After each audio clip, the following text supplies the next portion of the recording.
আবার একটা রিভিশন দিয়ে নিই। তাহলে if you come I will go there, তুমি যদি আসো আমি সেখানে যাবো। আসলে বাংলাটাই আমাদের বলে দিচ্ছি, তাই না? এটাকে এখানে দুটো বাক্য আছে, একটা হচ্ছে ইউ কাম, আরটা হচ্ছে I will go. I will গো দিয়ে দুটো বাক্য। তাহলে আমরা বলতে পারি ইফ ওয়ালা বাক্য, ইফ ছাড়া বাক্য।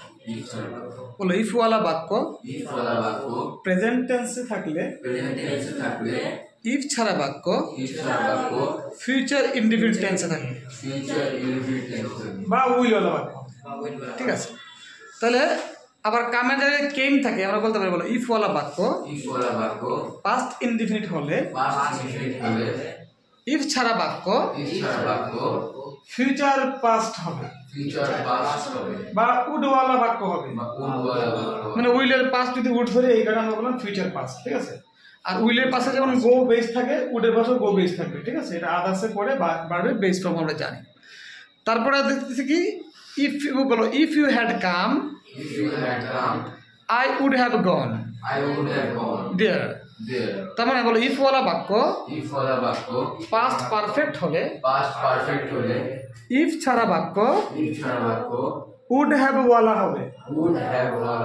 উড হ্যাভ মানে তোমার পরে একটা ভাব থাকবে, এটা ভিত্তি হতেই হবে। এটা আমরা একটা মান দিয়েছি ফিউচার পাস্ট পারফেক্ট, অর্থাৎ উড যদি বলি আমরা ফিউচার পাস্ট, আর হ্যাভ গন পারফেক্ট, আমরা এভাবে মনে রাখতে পারি।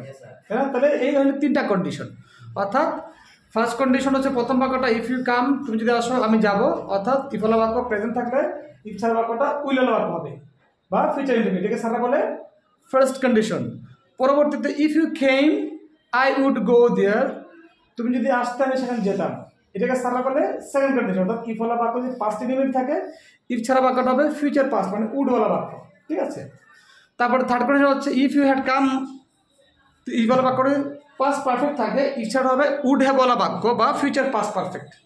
ঠিক আছে, এই হচ্ছে তিনটা কন্ডিশন। সারা প্রথমটাকে বলে ফার্স্ট কন্ডিশন, তারপরটা বলে সেকেন্ড কন্ডিশন, তারপরে থার্ড কন্ডিশন।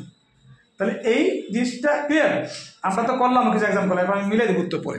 তাহলে ইফ ওয়ালা বাক্যটা বাক্যের শুরুতেও থাকতে পারে, শেষেও থাকতে পারে, কিন্তু শর্ত পরিবর্তন হবে না। অর্থাৎ হইতে পারে আই উইল গো দেয়ার, তারপর ইফ ইউ কাম। তাহলে ইফ ওয়ালা বাক্য যেটা আছে এটা প্রেজেন্ট ইনডিফিনিট টেন্সেই থাকবে সাধারণত। ঠিক আছে, আর ইচ্ছাটা উইল ওয়ালা বাক্য হতেই হবে, আগে থাকবে পরে থাকবে।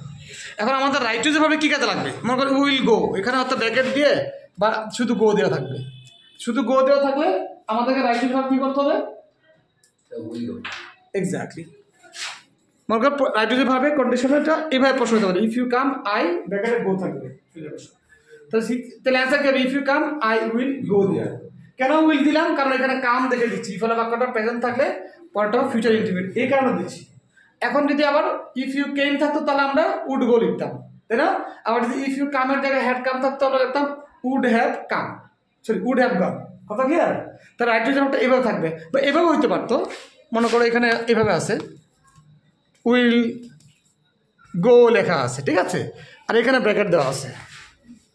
ওকে, তাহলে কি হচ্ছে, এটা হচ্ছে কী হবে, if you come I will go there. তাহলে ইফ ছাড়া বাক্যটা উইল গো দেয়া আছে, তার মানে আমরা কন্ডিশনটা দেখতে পাচ্ছি। তাহলে ইফ ওয়ালা বাক্যটা অবশ্যই প্রেজেন্ট ইনডিফিনিট হবে। কী হবে?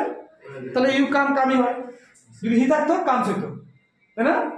এ হচ্ছে তোমার বিষয়টা। তাহলে আই উইল গো যদি বাক্যের প্রথমে থাক আর সে যেখানে থাক শেষে থাক আমাদের বিষয় না। আমরা দেখবো ইফ ওয়ালা বাক্যটা কিসে আছে, ইফ ছাড়াটা কিসে আছে। কথা ক্লিয়ার? এখন একটা দামি কথা বলি, এই উইলের পরিবর্তে আমরা কেনও দেখতে পারি, মেও দেখতে পারি। কথা ক্লিয়ার? তাহলে উইল যে কথা, ক্যান মে একই জন। অর্থাৎ ইফ ওয়ালা বাক্য উইলেরও থাকতে পারে, ক্যানও থাকতে পারে, মেও থাকতে পারে। আবার তাহলে ক্যান যদি হয় তাহলে তুমি কুড লিখতে হবে, কুডের জায়গায় কুড হতে পারে, মাইট হইতে পারে, কুড হতে পারে, মাইট হতে পারে। এগুলো আমার মাথা রাখা দরকার নাই, দেখলে যেন বোঝা যায়, কিন্তু আমরা মাথা উইল আর উঠতে রাখলেই বাকিটা অটোমেটিক মাথা চলে যাবে। কথা ক্লিয়ার? তাহলে এই গেল আমাদের তিনটা কন্ডিশন।